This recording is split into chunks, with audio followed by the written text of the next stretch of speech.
Der Martin hat fürchterlich verschreien. Als der Nils das gehört hat, ist er so schnell wie er konnte über den Hof zum Gänsenstall gerannt und hat schon von weitem gerufen: Halt aufhören! Bitte lasst Martin und Daunefin leben. Sie sind meine besten Freunde. Nils! Mein lieber Nils! Die Mutter ist auf den Nils zugestürzt. Auch der Vater hat den zappelnden Martin fallen und hat seinen Sohn in die Arme geschlossen. Nils, wir haben dich so vermisst. Hat er nur rausgebracht. Am Nils ist in den Armen von seinen Eltern wohlig warm ums Herz geworden. Was passiert jetzt mit der Gans? Hat er besorgt gefragt.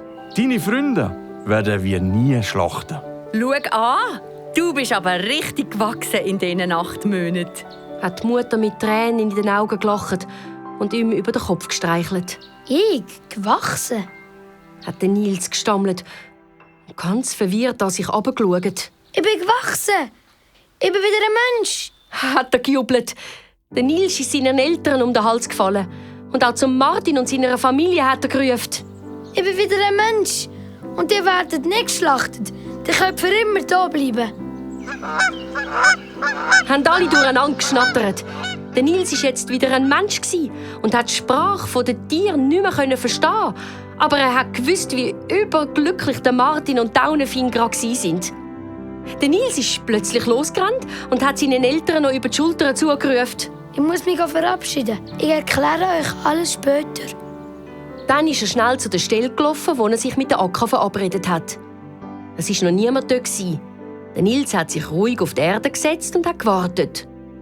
Plötzlich hat er einen Flügelschlag gehört und als er aufgeschaut hat, haben alle Wildgänse über seinem Kopf mit ihren Flügeln geflattert und laut geschnattert. Sie sind gekommen, um sich zu verabschieden. Der Wind hat am Nils seine Haare zerzaust und er hat mit der Wildgans gelacht.